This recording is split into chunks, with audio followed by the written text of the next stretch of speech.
وينبغي أن يعاقبوا. عاقبوا فينا احنا. الجبهة الإسلامية نجحت بالصندوق يا ناس. كلينتون سمعتوها؟ بشار الأسد الطاغية هذا اللي راه يذبح في خاوتنا في سوريا، الله إن شاء الله يكون مصيره كمصير القذافي. مسلم واحد قال لي القذافي عليه يضربوه وعليه يديروا له، يا حول ولا قوة إلا بالله. يا ناس اتقوا الله. رسول الله صلى الله عليه وسلم قالوا شوفوا النبي صلى الله عليه وسلم جابوا لنا بعض الناس في الفضائيات يعلمونا في الدين. ها نعم، واحنا محتاجين للتعليم ان شاء الله، وفوق كل ذي علم عليم. قال لك شوفوا النبي فتح مكة وقال لهم اذهبوا فأنتم الطلقاء، وقال لهم النبي صلى الله عليه وسلم في الحديث الصحيح قال من دخل بيت أبي سفيان فهو آمن ومن سكن. قال شوفوا النبي كذا، بصح نساو باللي النبي صلى الله عليه وسلم قال في نفس في فتح مكة، تدرون ماذا قال؟ قال 10 لو رأيتموهم متعلقين بأستار الكعبة فاقتلوهم. ومنهم عبد الله بن خطل. عبد الله بن خطل هذا المجرم لم يقتله النبي، لأن أبو سفيان كانت عنده أخلاق. أبو سفيان بن حرب كان يحارب في النبي، بصح كانت عنده أخلاق. في غزوة أحد لما شاف التمثيل قال له يا رسول الله، قال له يا محمد، وما كانش يؤمن بالنبي صلى الله عليه وسلم في ذلك الوقت. قال له هذه مثلة لا أرضى فيها. صح ولا لا؟ هذه مثلة أنا ما مرضى. يعني عندما يقاتلك كافر وعنده أخلاق، هذا لازم تعامله أيضا بماذا؟ بأخلاق. أما لما يعاملك واحد مثل عبد الله بن خطل، ها اللي قتل النساء وعمل كذا وعمل كذا، نعم، وضع السلاح تاعو. عبد الله بن خطل وضع السلاح وقال ما يقتلونيش فيه، قتلوه. ومن الذين اشتركوا في قتله عبد الله بن زرار، سبحان الله، وبرزة الأسلمي. وأيضا قتل النبي صبابة. علي بن أبي طالب راح له البيت نتاعو، هو خارج من البيت وضربه بالسيف. فهنالك مجرمي الحرب.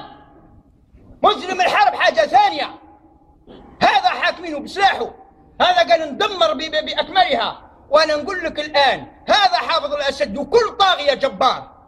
فرق كبير بين يحاربني إنسان بأخلاق وشرف، هذا صح. أبو سفيان ما استطاعش يكذب عن النبي وهو عند ماذا؟ عند هرقل ولا لا؟ قال له والله لولا أن الكذب هذا يعيب به الناس والله ما، قال له لا، ما علمنا عنه إلا ماذا؟ الصدق.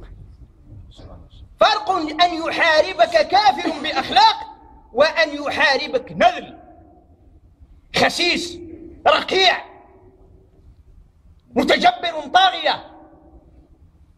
حتى العلماء يقولون، أنا نعرف باللي عبد الجليل وكلنا اللي كانوا في المجلس الانتقالي قالوا نحن نحكم القذافي ونقدموه إلى ماذا؟ المحكمة. والناس اللي قتلوه، بمعنى النبي صلى الله عليه وسلم قال كي تدخلوا مكة ما ترفدوش السيف، صح؟ ولكن خالد بن الوليد ماذا فعل؟ لما قاتلوه قتلهم ولا لا؟ فحتى الإمام الحافظ ابن حجر العسقلاني في فتح الباري يتكلم عندما يتخذ القائد الأدنى قرارات دون القائد ماذا؟ الأعلى، وعدم الرجوع إليه. هذه مسألة أيضا تحدث فيها العلماء واختلفوا فيها. وهذه السبب، هل يجوز إقامة الحدود بالإمام أو لا يجوز، أو يجوز إقامة الحدود بغير إمام؟ هذه مسألة أيضا خلافية عند العلماء. خاص كثير من الناس اليوم اللي يخرجون على الفضائيات يجيبون لنا أقوال، ولكنهم يقول لك قول ها كاين قول الثاني والثالث والرابع والخامس، وأنا أميل إلى هذا الرأي، صح ولا لا؟ أما أنك تقول هذا هو الحق الذي ليس بعده إلا الضلال، كذب. خاطش الناس ما تقراش والشباب ما طالعش، والفضائيات ما تجيبش الدعاة والعلماء الذين عندما يطرحون مشكلة يطرحون جميع الآراء، ولا بأس أن يتبنى الإنسان منهم بعد ذلك رأي من الآراء، لكن على الأقل لا يقول رأي هذا صواب لا يحتمل الخطأ، ورأي غير خطأ يحتمل ماذا؟ الصواب. فسعة الاطلاع على المذاهب الإسلامية. إذن نحن نقول أيها الإخوة الباب كبير. احنا لما الإسلام بسيط، ولقد يسرنا القرآن للذكر مليح. المسلم بسيط في لباسه، بسيط في أكله. لا شوف، لما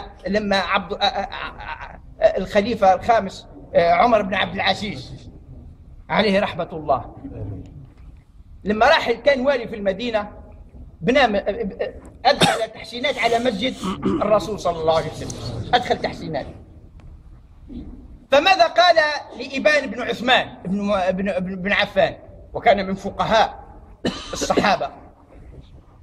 قال له: ماذا تقول؟ قالوا: أين بنياننا من بنيانكم؟ يعني البناء اللي بناه النبي والصحابة والبناء اللي بنيته أنا وعمي. أتدرون ماذا قال؟ قالوا: نحن بنيناها لتكون مساجد وأنتم بنيتموها لتكون كنائس.